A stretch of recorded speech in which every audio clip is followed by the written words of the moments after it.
I'm very proud of this conversation that we're having this evening because so much of this happens online. So many times we think that we're voting, we have something to say, we've clicked, we've retweeted, we've hearted and whatever. In reality, it doesn't matter.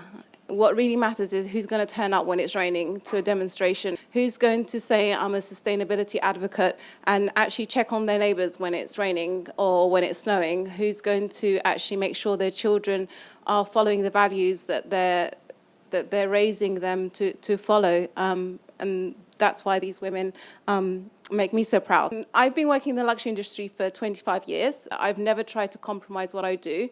What I have wanted to do is follow sustainability as an ethic and as an air that I've breathed. So many times it's got me into trouble. I've specialized in the African and Arabian market, and 25 years ago I had conversations like, why don't we not have black designers in Knightsbridge? Can you not see outside who's shopping?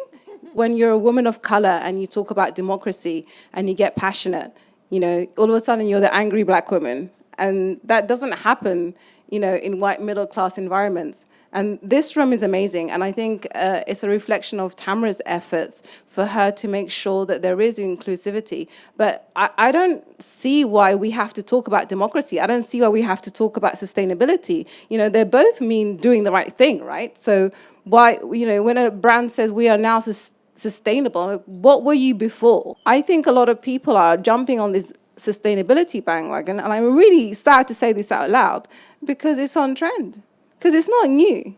When I was little, my mum used to sew my clothes. She patched things up. So that was sustainability. The fashion industry has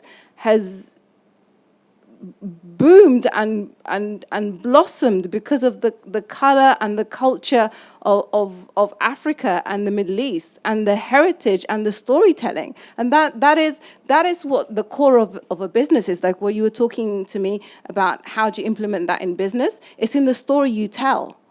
Unless you have, they tell you that in branding, right? Like, what is your story? What is your identity, your typography? That's the same as what's your henna print? What's the parting on your hair? What's your tribal scar on your face?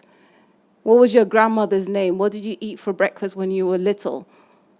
This is fashion. This is art. This is architecture. This is all of the things that make us matter.